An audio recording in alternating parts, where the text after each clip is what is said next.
En Franche-Comté, les paysages sont aussi beaux que fragiles. Ces roches calcaires sont la partie visible du karst. Et c'est l'eau qui a façonné au fil des millénaires ces reliefs. Parler du karst, c'est parler de l'eau.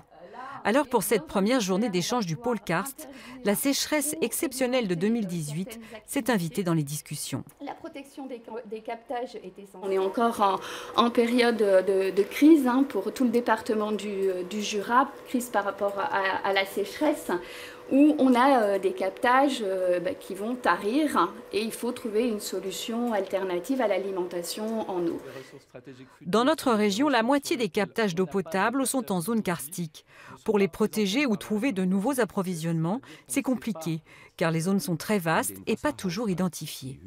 Cette animation destinée aux écoliers allemands est parfaite pour saisir cette complexité. L'eau est à la fois dans des cavités, mais aussi dans plein de petites fentes. Ce fonctionnement, il a une grande qualité, il transmet bien l'eau, mais il a un gros défaut, c'est qu'il stocke relativement mal l'eau. Et donc, en période de sécheresse prolongée, cette capacité de stockage qui est relativement réduite, eh bien, on le ressent particulièrement tout simplement parce que les pluies se raréfient. Les participants à cette journée d'échange connaissent bien le sujet. Ils travaillent pour l'État, des associations ou des collectivités. Un partage d'expériences nécessaire. Le travail de Marlène de Villez est de préserver les ressources en eau de Besançon.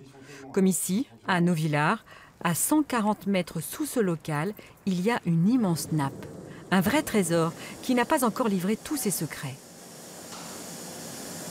Derrière, on va capter cette eau et on va se dire tiens, il y a la chimie qui change. Pourquoi ?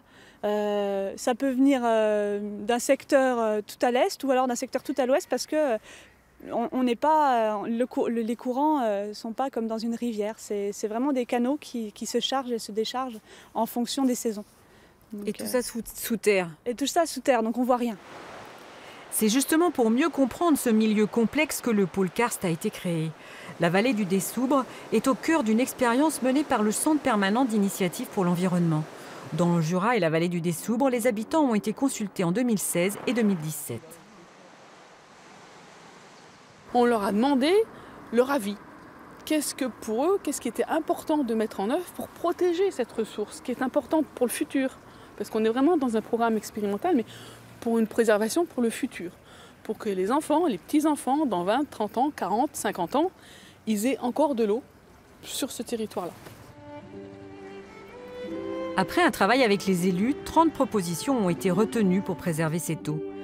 Rien encore d'obligatoire, mais déjà l'intention d'agir. Une prise de conscience que cette sécheresse exceptionnelle ne peut que renforcer.